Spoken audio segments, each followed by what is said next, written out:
So what I want to share with you tonight is a little bit about what Sabbath is about, a little bit about it from the Bible, but also some just very practical steps that you can take to move toward what I call Sabbath simplicity. Sabbath simplicity it's a term I kind of invented, but it's, so, you know, you can't really Google it, I guess. Well, you could, but you'll just end up at my website, hopefully. So,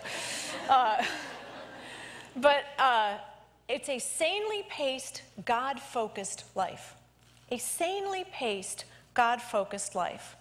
And it is a lifestyle more than just a day. When I first started trying to think about Sabbath, I read a number of things about it, including the Bible. There's quite a bit in there on Sabbath. But I thought, well, how do I do this with little kids? And I think the most important thing for me was, is this even a practice that we need to think about today? It seems like an Old Testament sort of thing.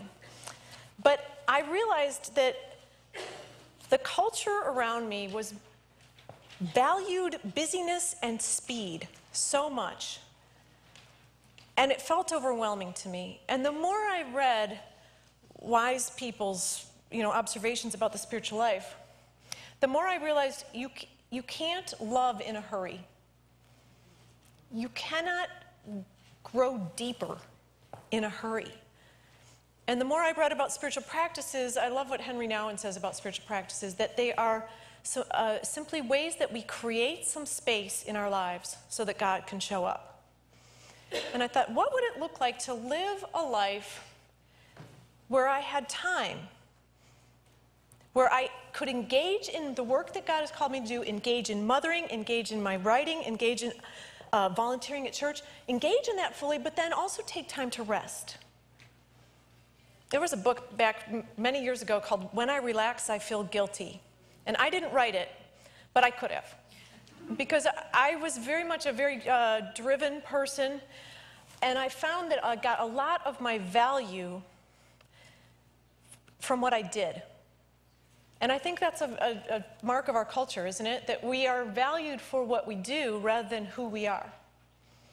And then I had kids, and I thought, what do I do all day? I wipe. The counters, the faces, the other end, I just wipe all day. I'm not accomplishing anything. How can this be? I wanted to know that God thought I was a good mom and thought I was a good at all the things that I did. And I thought,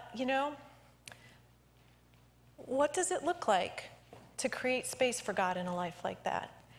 And so we slowly began to practice Sabbath. Now, this is tricky because about the time I thought this would be a really good idea, my husband became a realtor.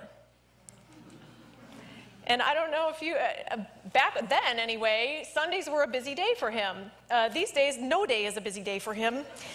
That's a whole other story of trusting God. But I thought, how do I do this? And I thought, okay, the only person that I have complete charge of is me. And even that is iffy sometimes as a mom. But I decided to just start slowly and just say, okay, what choices can I make? Because I looked at the way that people around me were living, and to me, it didn't seem that satisfying. It seemed like they were always running and always really busy.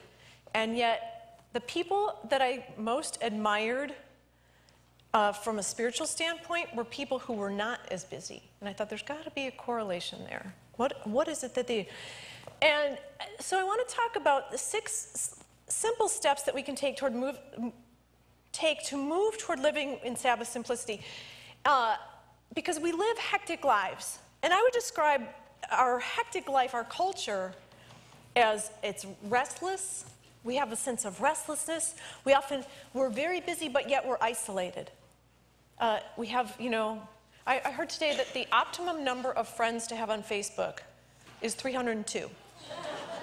If you have more than that, you're like too immersed in Facebook, and if you don't have that many, you're not popular enough. I don't know. How did they come up with this number? But in spite of having 302 friends on Facebook, we feel isolated. I would say isolation, and it's odd. We can text message, we can email, but there's all these ways to keep in touch, and yet we feel isolated. We often find that we're stuck. our busyness keeps us sort of stuck in a rut. Our culture is this 24/7 culture. We don't stop. We think, well, the internet never turns off, really, so why should we, right? It's a workaholic culture. I would always brag about being, well, I'm kind of a workaholic. You know, it's the only aholic we brag about, right? And as a result, we become very self-absorbed. So that's what this hectic life looks like, and I think, do I want to be a restless, isolated, in a rut, 24/7 workaholic, self-absorbed person? No. So how can I move out of what the culture is kind of pushing me to a life of Sabbath simplicity, which is the opposite of all those things?